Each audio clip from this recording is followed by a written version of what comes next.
Henry and Gordon were alone with James.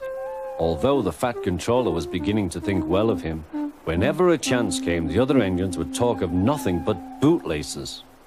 "Remember the time one had to be used to get you out of trouble, James," they would tease. James tried to get his own back, talking about engines who got shut up in tunnels and stuck on hills. But they wouldn't listen. "You talk too much, little James," said Gordon. "A fine, strong engine like me has something to talk about. I'm the only engine who can pull the express. When I'm not there, they need two engines. Think of that. I've pulled expresses for years and have never once lost my way. I seem to know the right line by instinct." Every wise engine knows, of course, that the signalman works the points to make engines run on the right lines, but Gordon was so proud he had forgotten. "Wake up, James," said Gordon next morning. "It's nearly time for the express." "What are you doing? Odd jobs?" "Oh, well, we all have to begin somewhere, don't we? Run along now and get my coaches. Don't be late." James went to get Gordon's coaches. They were all shining with lovely new paint. He was careful not to bump them, and they followed him smoothly into the station, singing happily, "We're going away, we're going away." "I wish I was going with you," said James. "I should love to pull the express and go flying along the line." Gordon, with much noise and blowing of steam, got ready to back onto the train.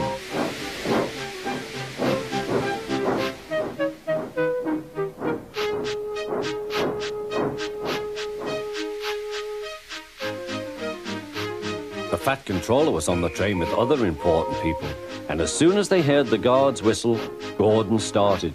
Look at me now," he puffed, and the coaches glided after him. "Poop, poop, poop, poop, poop. Goodbye, little James. See you tomorrow." James watched the train disappear and then went back to work. He pushed some trucks into their proper sidings and went to fetch the coaches for another train. James had just brought the coaches to the platform when he heard a mournful noise. There was Gordon trying to sidle into the station without being noticed. "Hello, Gordon. Is it tomorrow?" asked James. Gordon didn't answer. He just let off steam feebly. "Did you lose your way, Gordon?" said James. "No, it was lost for me. I was switched off the main line onto the loop. I had to go all round and back again." "Perhaps it was instinct," said James. Meanwhile, all the passengers hurried to the booking office. "We want our money back," they shouted. But the Fat Controller climbed on a trolley and blew the guard's whistle, so loudly that they all stopped to look at him. Then he promised them a new train at once. "Gordon can't do it," he said. "Will you pull it for us, James?" "Yes, sir, I'll try." So James was coupled on and everyone got in. "Do your best, James," said the Fat Controller. Come along, puffed James. You're pulling us well, sang the coaches.